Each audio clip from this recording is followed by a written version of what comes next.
Om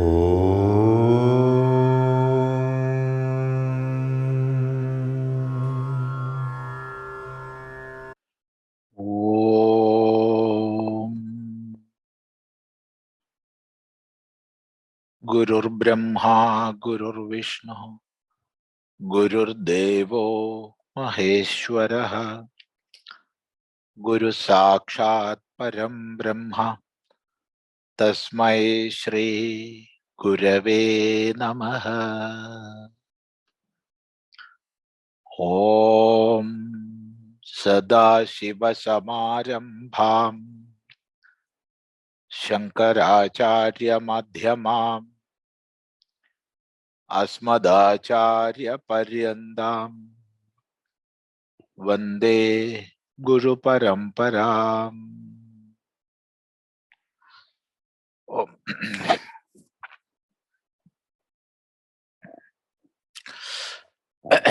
In our last satsanga, we were discussing about the circumstance on which Gita was imparted, and wherein it is coming in the Mahabharata. Such topics we were discussing. So if anybody have any doubt, without hesitation you can ask, and we can have a discussion on that. Now we are entering into the study of Bhagavad Gita.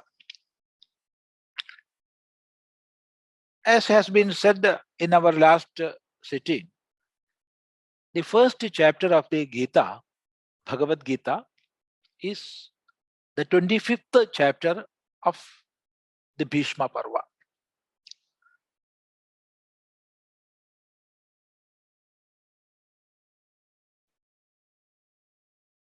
Let us remember, this is the quintessence of Vedanta, and it occupies an important place in the whole literature or the whole scriptures of Sanatana Dharma. So with that respect, we have to approach Gita. When we have that reverence within, we will have a Shraddha. With that Shraddha, we have to approach Bhagavad Gita. So it is customary, or as per our tradition, it is to be followed. That tradition is to be followed. That before studying Gita, we will or we have to study the Gita Dhyana. That is the tradition. When did that tradition start? We do not know. Who started that? We do not know. But it is the tradition, and it is customary to follow that. So, before starting proper Gita study, we have to see Gita Dhyana.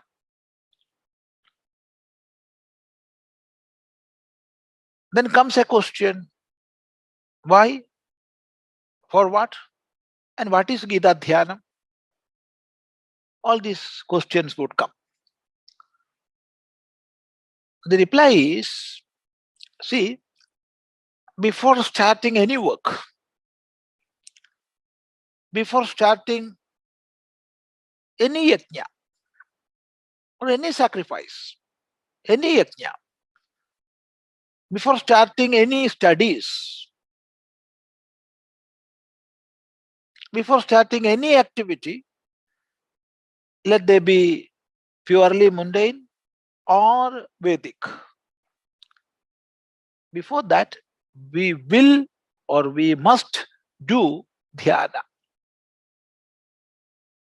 The idea behind that is we must do everything with concentration, full attention, with full focus we have to do, whatever be the work we are doing.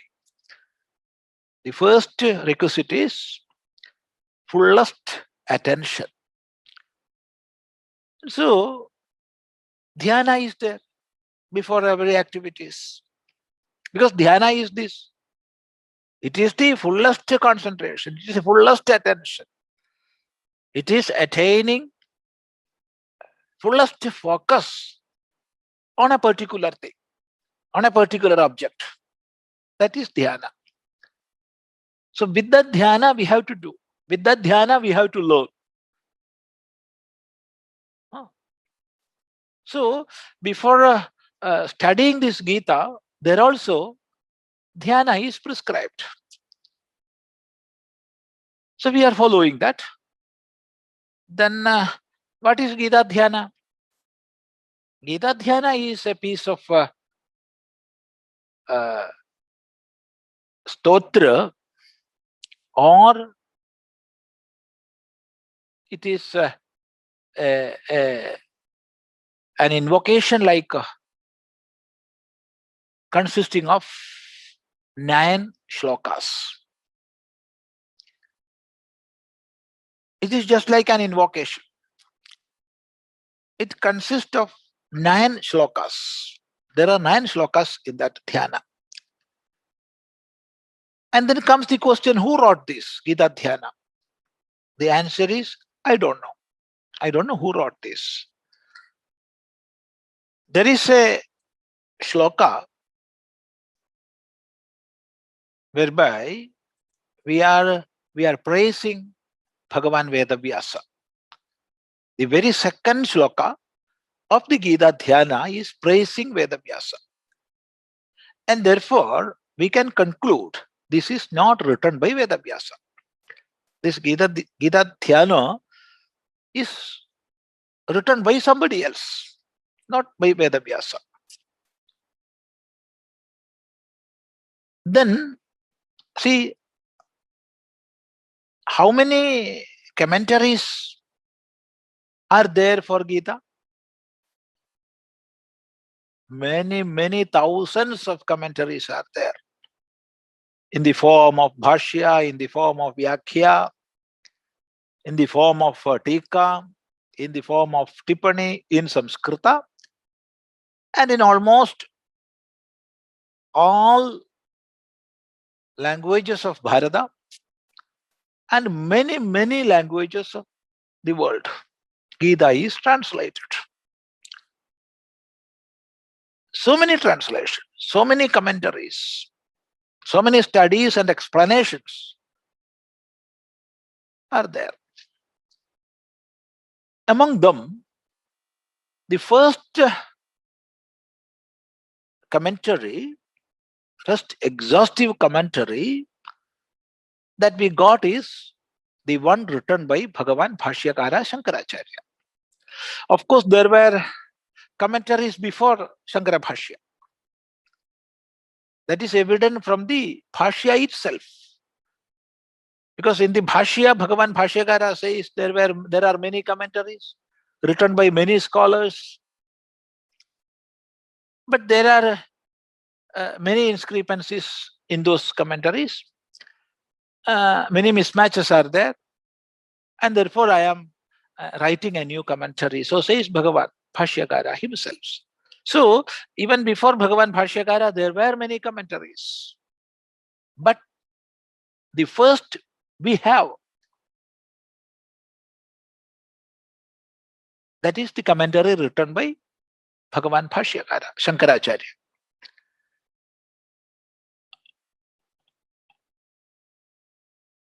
Within that Bhashya, there is no such a Gita Dhyana. We cannot see this 9 shlokas, which we are calling now Gita Dhyana, in the Bhashya. So it is not written by Shankaracharya also. And if it was written before Shankaracharya, and if it was famous, well known among scholars at least, definitely Shankaracharya would reproduce this in his Bhashya, because that is that much great, that much beautiful, dispelling many doubts and questions regarding Bhagavad Gita. So it helps that much a seeker or a student of Bhagavad Gita. So if Bhagavan Bhashyakara did see that, definitely he would reproduce that in his Bhashya, but he didn't. So we can conclude this piece of writing consisting of 9 shlokas, which we call Gita Dhyana, was not written by Bhagavan Bhashyakara, and it was not well known in the society or among scholars before Bhashyakara. Then in the tradition of Advaita Acharyas, after Shankara Bhashya, we will take or we will consider the commentary written by Shankarananda Saraswati as the most authentic and authoritative. There also we are not seeing this Gita Dhyana. Then in the commentary written by Madhusudana Saraswati, there we are getting this Gita Dhyana. So we are seeing this Gita Dhyana in the commentary of Madhusudana Saraswati. So many scholars are of the opinion that this Gita Dhyana is written by Swami Madhusudana Saraswati. That is the opinion of majority of scholars.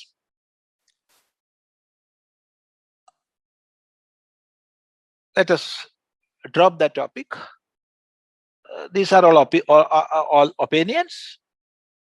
But as this is a great piece of writing, and it gives us a clear picture as to what is Gita, how to learn Gita, what should be my attitude towards Gita, and all these things, all these topics are addressed in this Gita Dhyana. Not only that, regarding Gita, the many questions will come into our mind.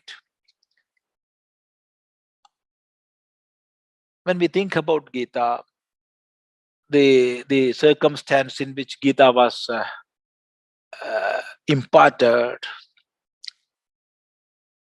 and how Bhagavan Vedavyasa coined it in the Mahabharata. So considering these aspects, many questions will come. And all these questions are addressed and answered in the Gita Dhyana.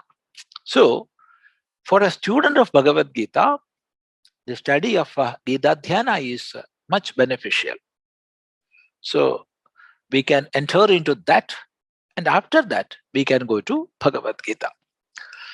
So, as we have seen, there are 9 shlokas, and we can enter into the first shloka now.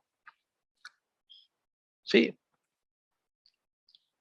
Parthaya pratibodhitam Bhagavata Narayanena swayam Vyasena grathitam Purana munina मध्ये महाभारतम्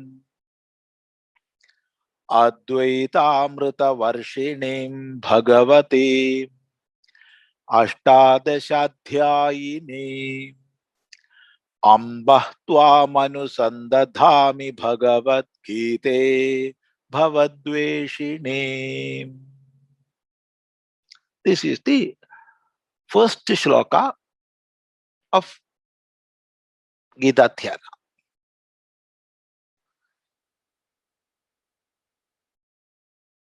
We can break the words and then try to see the meaning of this shloka, and then we will discuss about the inner meanings later.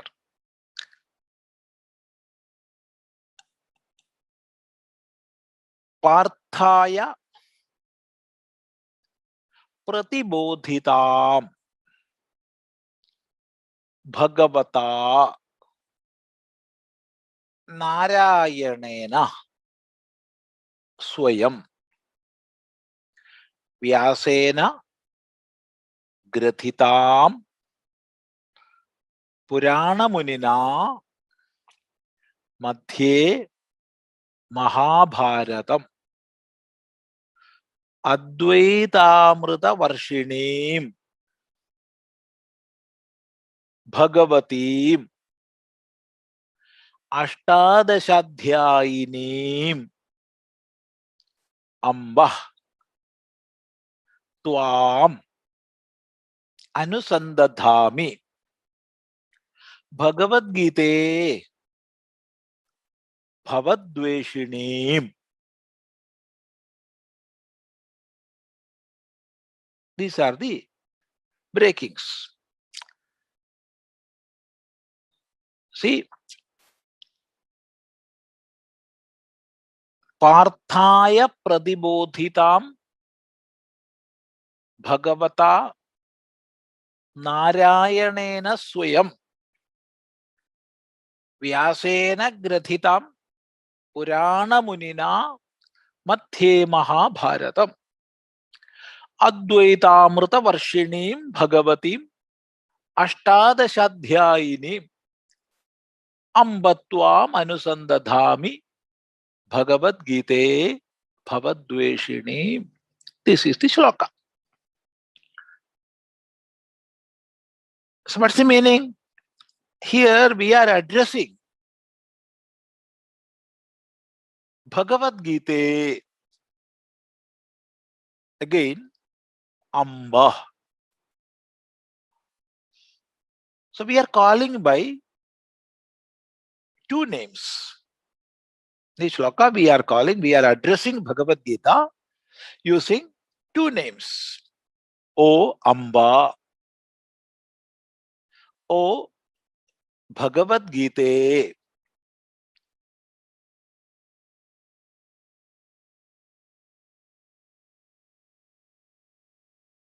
We are calling Gita by these two words, two names. First is Amba, O Amba. Amba means mother. Amba, Akka, Ambika, Mata, Janani. All these are synonyms of mother.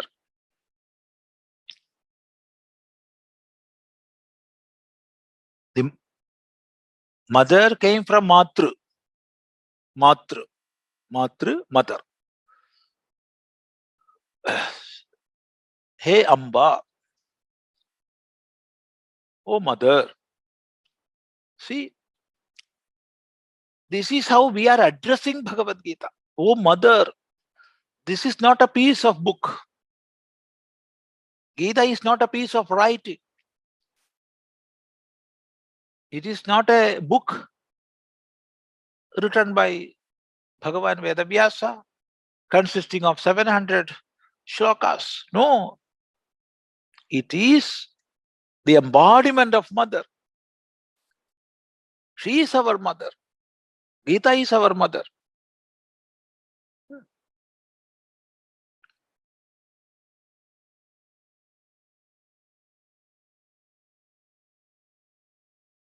Amba. Just like a mother caring and protecting her child, just like a mother leading her child,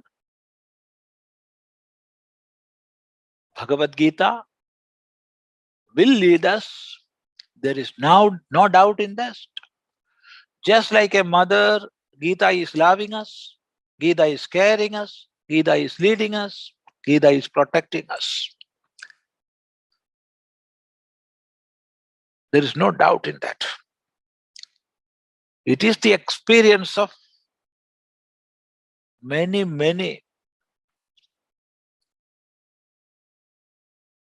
what we can call scholars or great men of realization. It is their experience. So there is no doubt in that. So just like a mother caring her child, Gita will care us. Gita will protect us.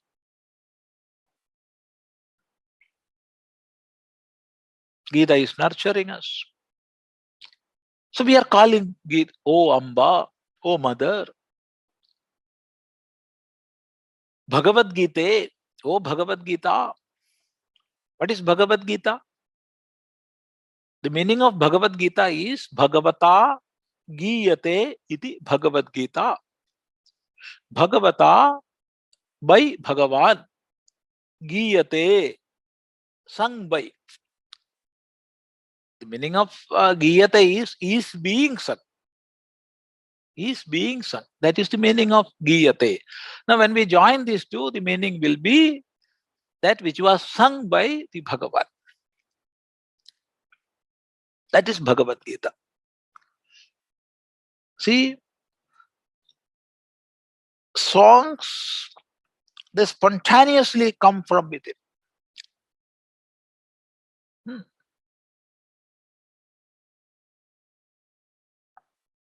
We are not artificially singing something. Songs, as they are, spontaneously they are emanating from within.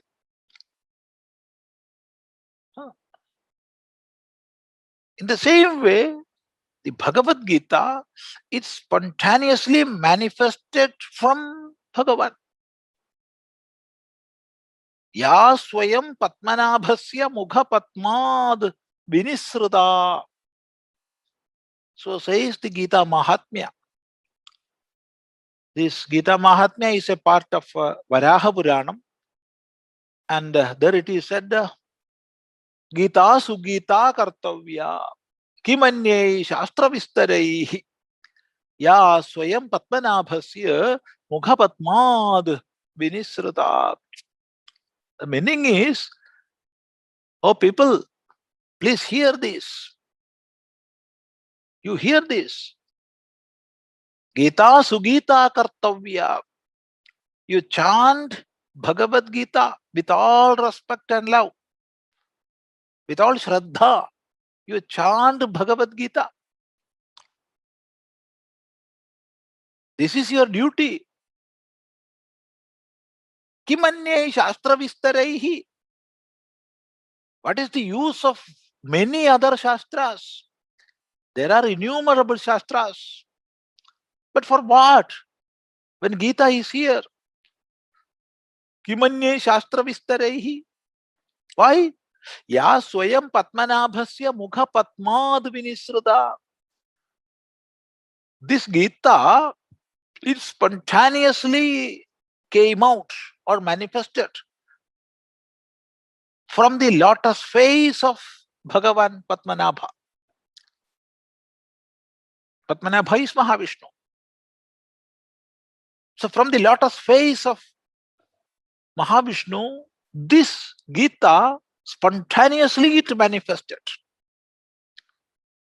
So when we have this Gita, why you are looking here and there for many Shastras? This is the question. we are getting in the Gita Mahatmya of Varaha Purana. So this is sung by Bhagavan. It's spontaneously manifested from Bhagavan. So the inner spirit of Bhagavan is there in this. O Bhagavad Gita, O Amba, by these two names we are calling Bhagavad Gita. And then we are saying Tvam Anusandadhami. Tvam Anusandadhami means I am following you. Anusandadhami. When somebody is walking and when we are going behind, we are walking behind him or her, it is called Anusandadhami.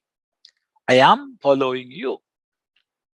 O Bhagavad Gita, O mother, I am following you. Just as a child following the mother. Mother is walking, wherever mother is walking, child will follow.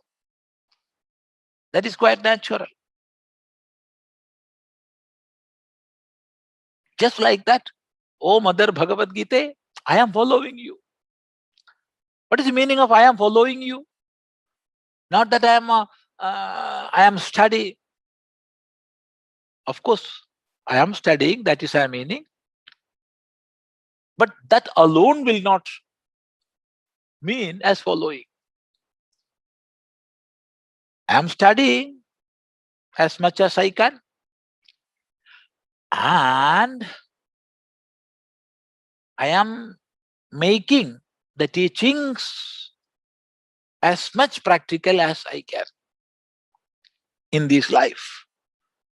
I am practicing you. I am practicing the teachings of the Bhagavad Gita. I am trying my best to follow that. I am not saying I am perfectly following, no, but I am trying to follow. Anusandadhami. I am following you, O Bhagavad Gita, O mother. Then what is Bhagavad Gita? It is said, Parthaya Pratibodhita. Parthaya, unto Partha. Unto Partha. Partha is the son of Pritha. The son of Pritha. Pritha is Kunti, the name of Kunti. So Partha is the son of Kunti. Here it is Arjuna.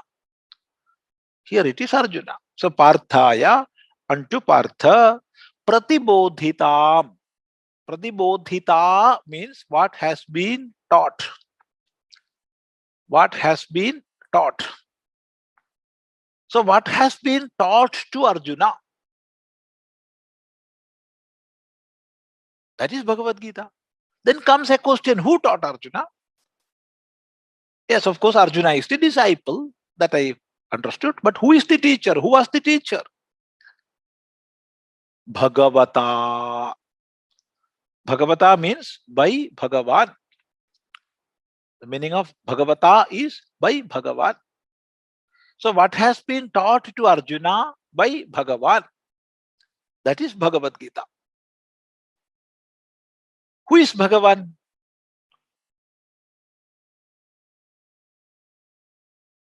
There are many meanings. First of all, one who have the Bhaga is Bhagavan. When it is masculine, it is Bhagavan, and when it is feminine, it is Bhagavati. The meaning is one who have Bhagam. Then the question is, what is Bhagam? What is Bhagam? In the Vishnu Purana,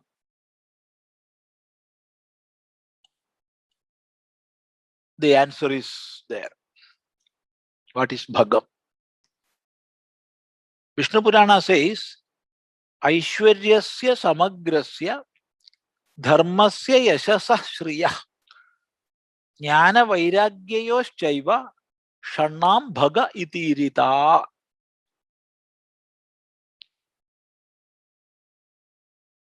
Let us see once more. Aishwaryasya samagrasya dharmasya yashasah shriyah jnana vairagyayoschaiva shannam bhaga itirita. See, Aishwaryasya samagrasya.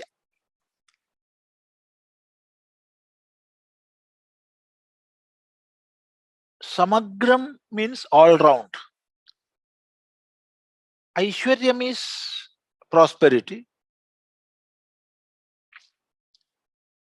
or Aishwaryam is the capability to control. Both these meanings will suit. Both these meaning will suit. It can be either the capability to control or it is prosperity.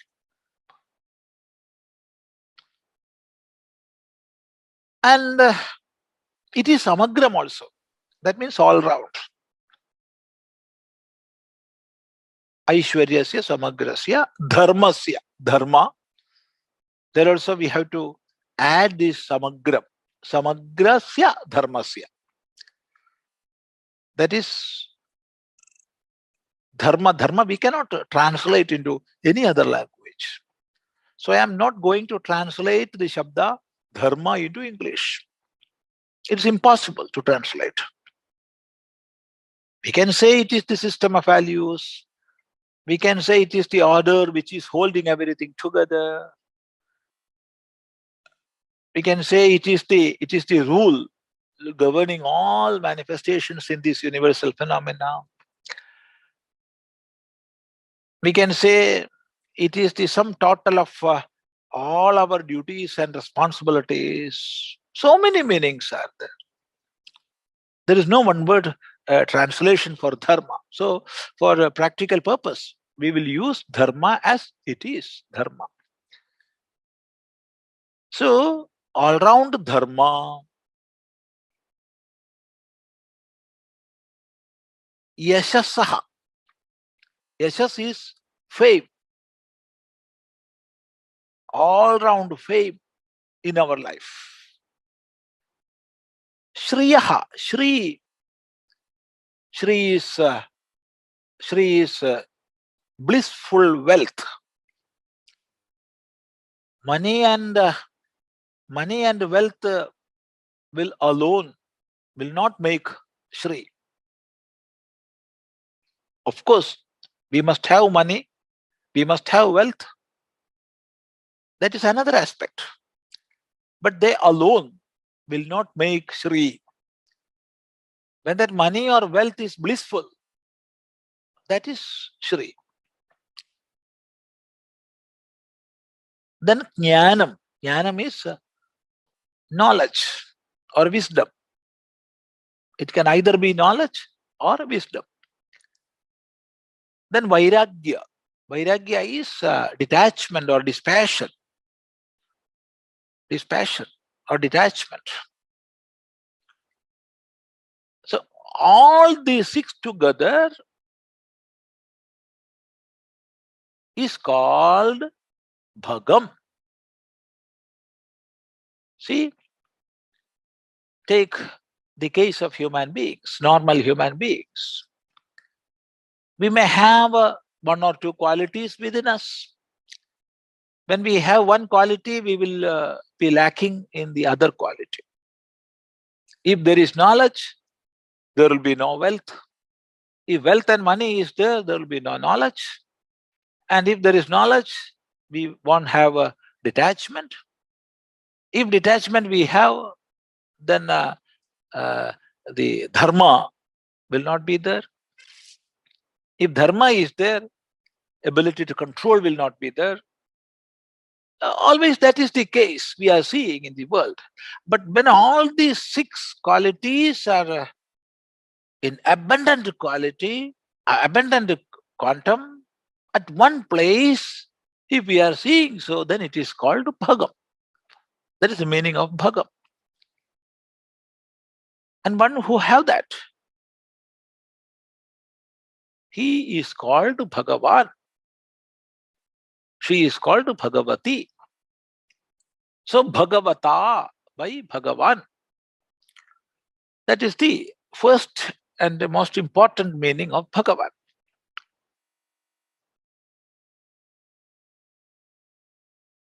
So Sri Krishna, Bhagavan, he taught this. Bhagavan imparted this knowledge to Arjuna. Parthaya pradibodhitam Bhagavata. Then we must remember one more important meaning for this Shabda Bhagavan. In the same Vishnu Purana, another meaning is given. And that is Utpattim Pralayam Chaiva Bhutanam Agatim Gatim Veti Vidyam Avidyam Cha Savachyo Bhagavaniti. Let us see once more. Utpattim Pralayam Chaiva Bhutanam Agatim Gatim Veti Vidyam Avidyam Cha Savachyo Bhagavaniti. Utpatti. Utpatti is the manifestation. Manifestation of all beings or manifestation of the universe. Pralayam is dissolution. So beginning and end. It is the manifestation and dissolution of the universe. Bhutanam agatim gatim. And within this universe, how all beings are coming into existence. And how they are going back. Agatim gatim. Coming and going. Coming and going of all beings in this universe. So, a manifestation of the universe and dissolution of the universe and the manifestation and dissolution of all beings in the universe. Utpattim pralayam chaiva bhutanam agatim gatim veti vidyam avidyam cha. One who knows all the aspects of knowledge and ignorance. Vidyam, knowledge, avidyam, ignorance. Both these aspects. Such a knower of all these 6 things, he should be called Bhagavan. So, Vachyo Bhagavaniti. He must be called Bhagavan. This is the order of Vishnu Purana. So, Bhagavan means the all-knowing one, knower of everything. Oh, Bhagavan. So, Bhagavata by the Bhagavan. So, what has been taught to Arjuna by Bhagavan, that is Bhagavad Gita. Then again a question comes. Please definitely tell us who is this Bhagavan? Because there are so many Bhagavans. Many teachers are there. Who taught this? Or even if you are taking as different devatas, deities, then also there are many devatas. So please specifically say who taught this? Who imparted this knowledge to Arjuna? This is the question. Then the reply is Narayanena. By Narayana. So Bhagavata by Bhagavan, Narayanena by Narayana. Narayana taught this. This was imparted to Arjuna by Bhagavan Narayana. Who is Narayana?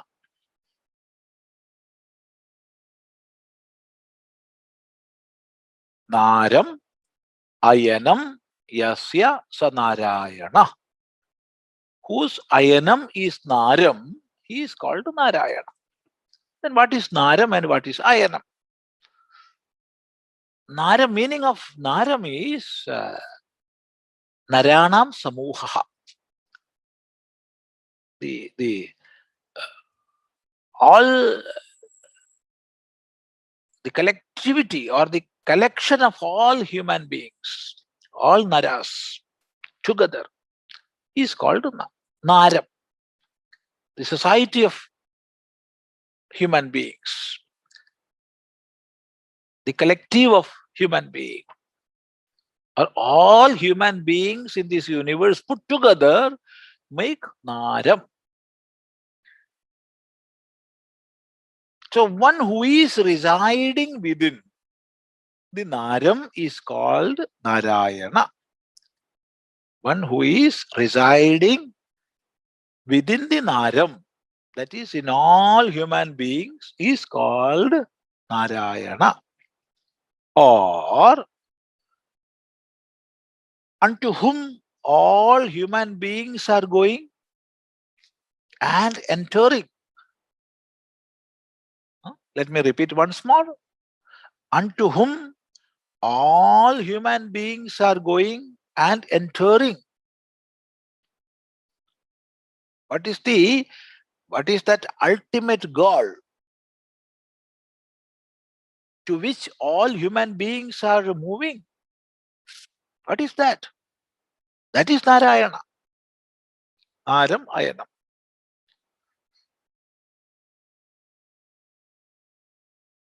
Or another meaning of Naram is the highest knowledge. Highest knowledge is called Naram. So, unto whom we are moving through the highest knowledge, that is Narayana. Ayanam is movement. Ayanam is the abode. One meaning of ayanam is movement, because it comes from the dhatu inagatau, to move. So movement, that is ayanam. We are saying Dakshinayanam and Uttarayanam. When sun moves northward and when sun moves southward, that is Uttarayanam and Dakshinayanam. And another meaning of ayanam is abode, where one is residing. That is ayanam. So Narayanam, the highest knowledge, where we are moving with that. Or another meaning of Naram is water. Water, Naram. So when all the manifestations of this universe get dissolved, there is no names and forms. No names, no forms. All dissolved. Then what remains is the causal water. It is not water in our mundane sense. It is the residue, what remains after the names and forms are getting dissolved. So no manifestations are there. And one who is residing in that, in the form of Mahavishnu, on the serpent Ananta, he is Narayana.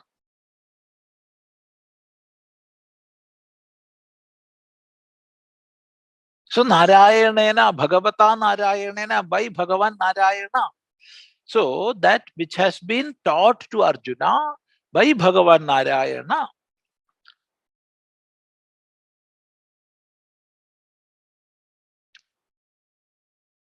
then a doubt comes.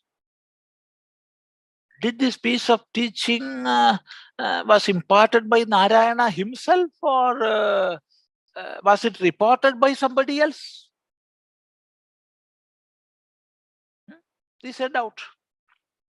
Then Narayana himself came and taught Arjuna, or somebody else came and reported such and such teaching was imparted to Arjuna. What was that? There the reply is Swayam, he himself. Swayam, there is no doubt. Narayana himself taught this. It was Narayana who imparted this knowledge to Arjuna. So, Parthaya pradibodhitam bhagavata Narayanena swayam.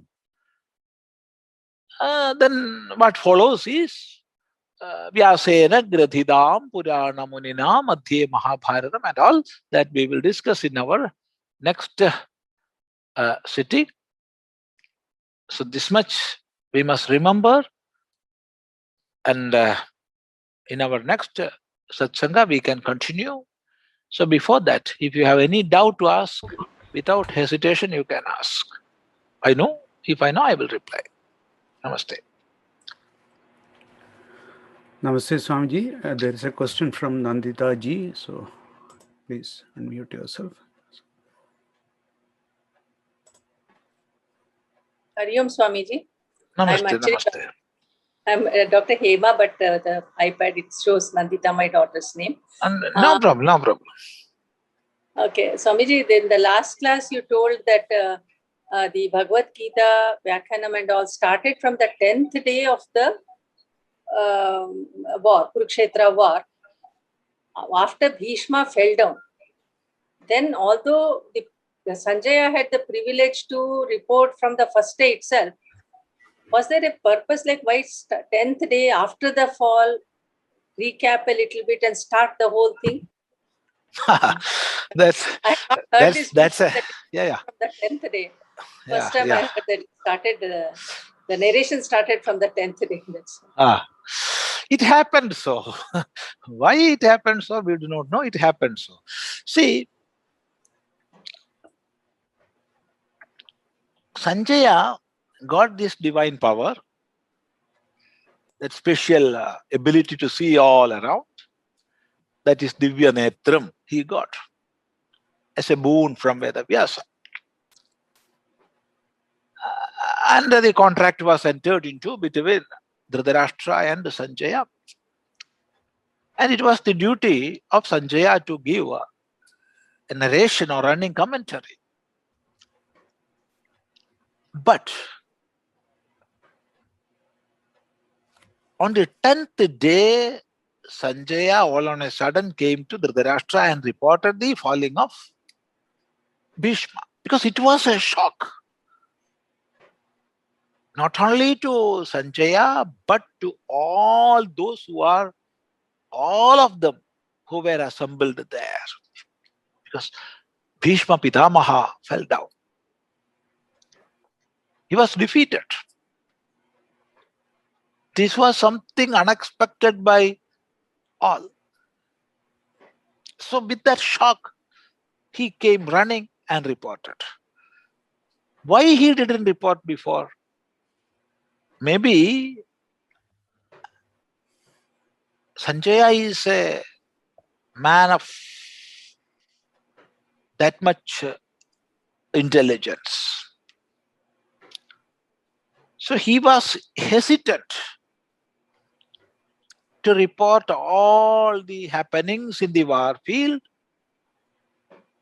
which will make Dhritarashtra that much sad.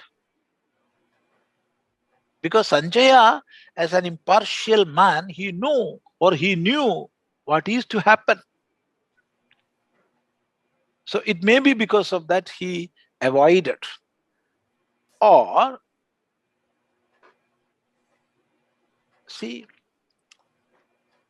a fight, we will get involved in that.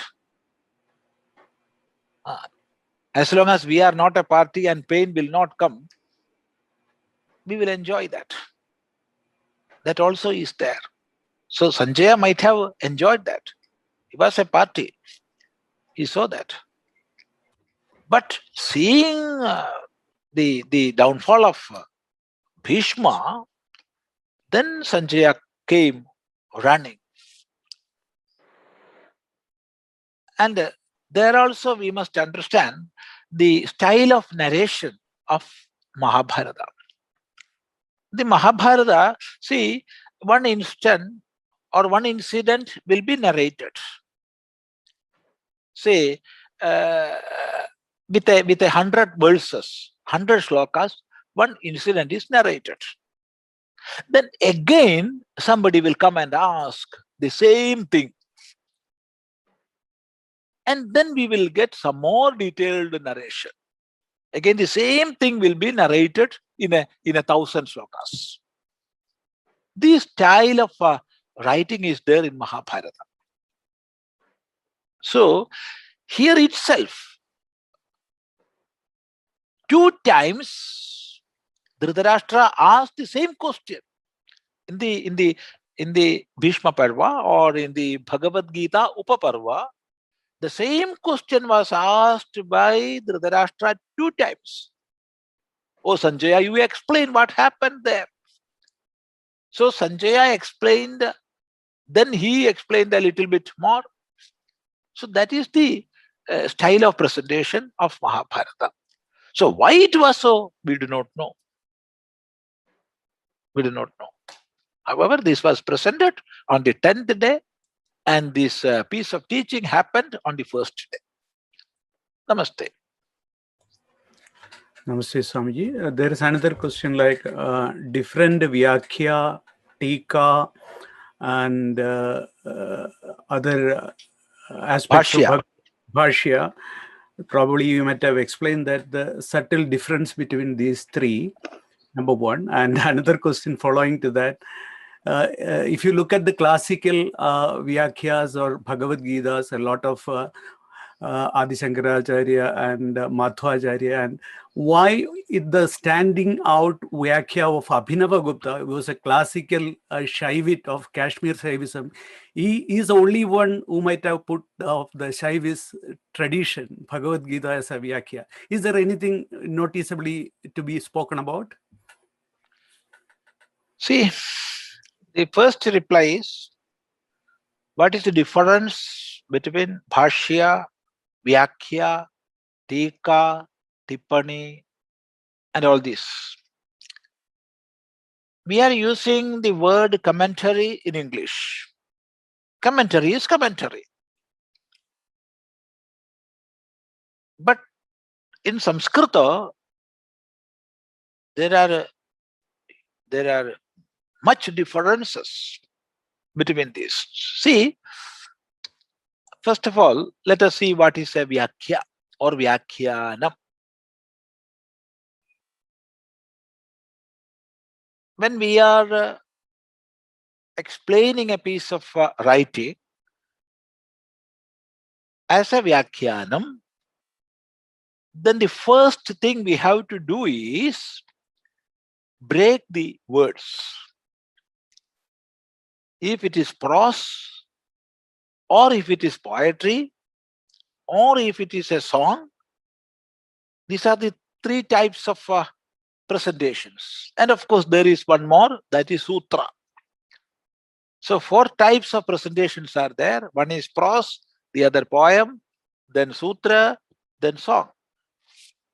Whatever be the style, we have to break the words first.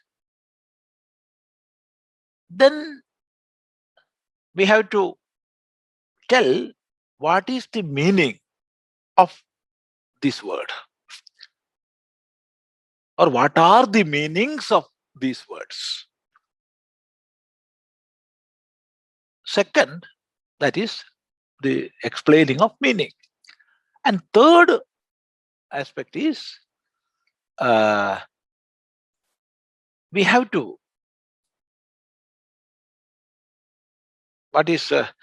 break the complex words into the ingredient words. there will be many, many complex words.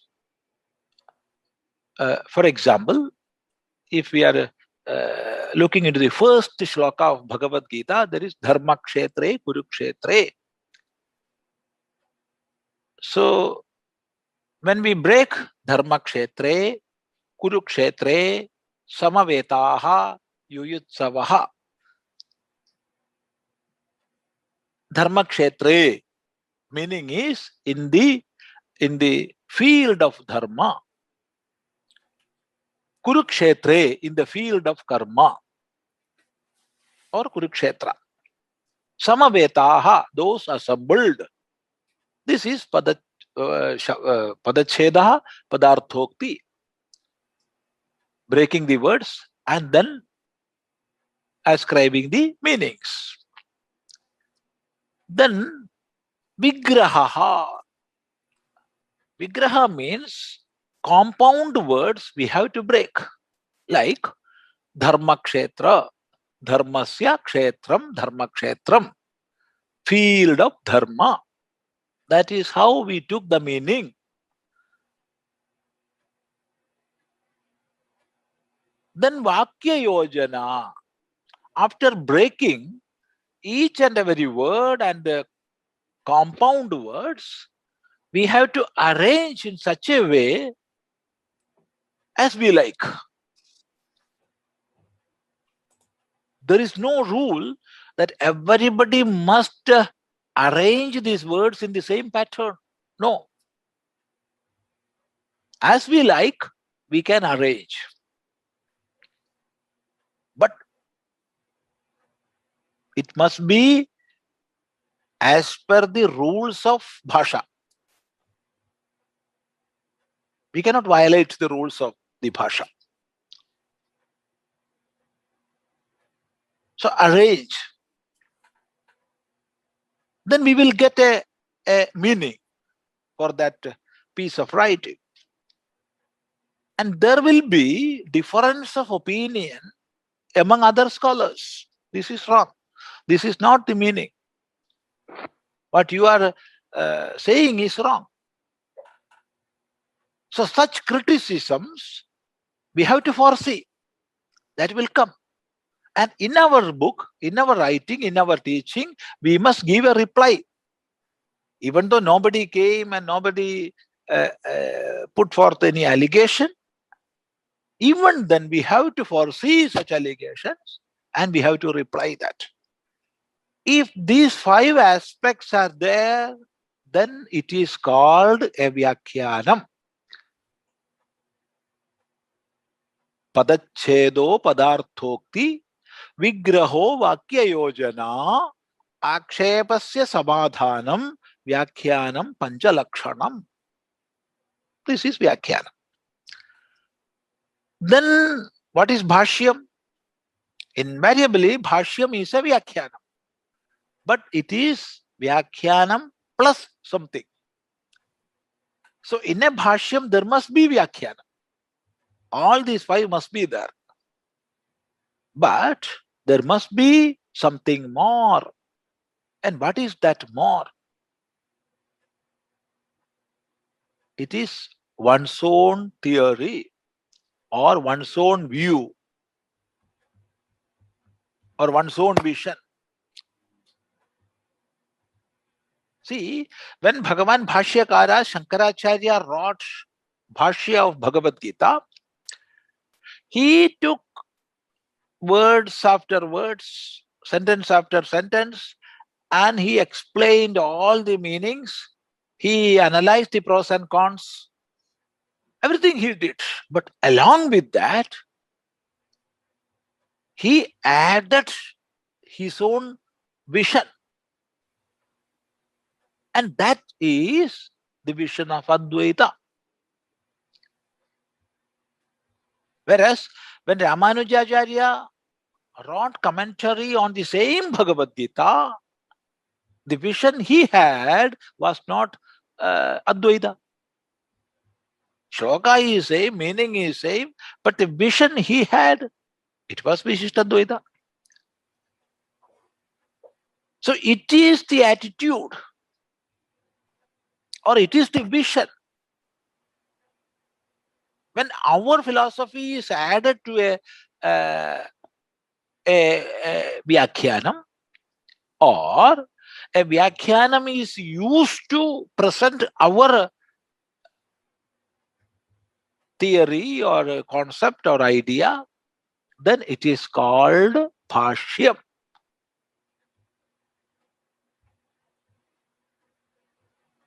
The term Bhashyam is defined by Bhagavan Patanjali in the Mahabhashyam of Panini, of the Vyakarana.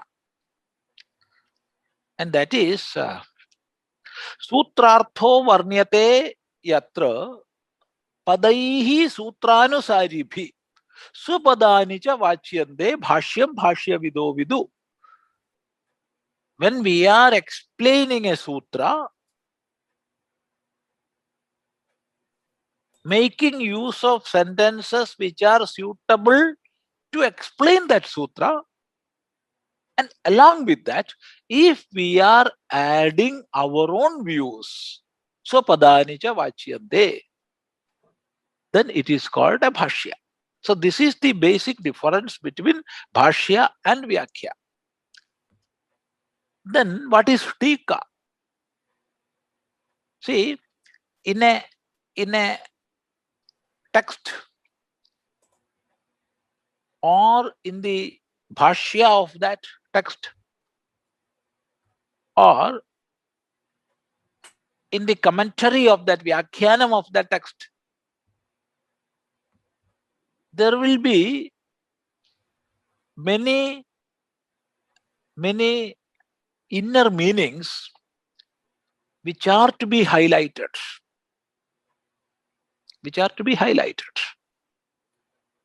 It can be the meaning of a sentence. It can be meaning of a word. It can be an idea of one paragraph. And when an author is highlighting that, and if he is providing a connection between the idea which was discussed earlier and the idea which is to be discussed later, if he is giving that connecting link through that explanation, then it is called tika.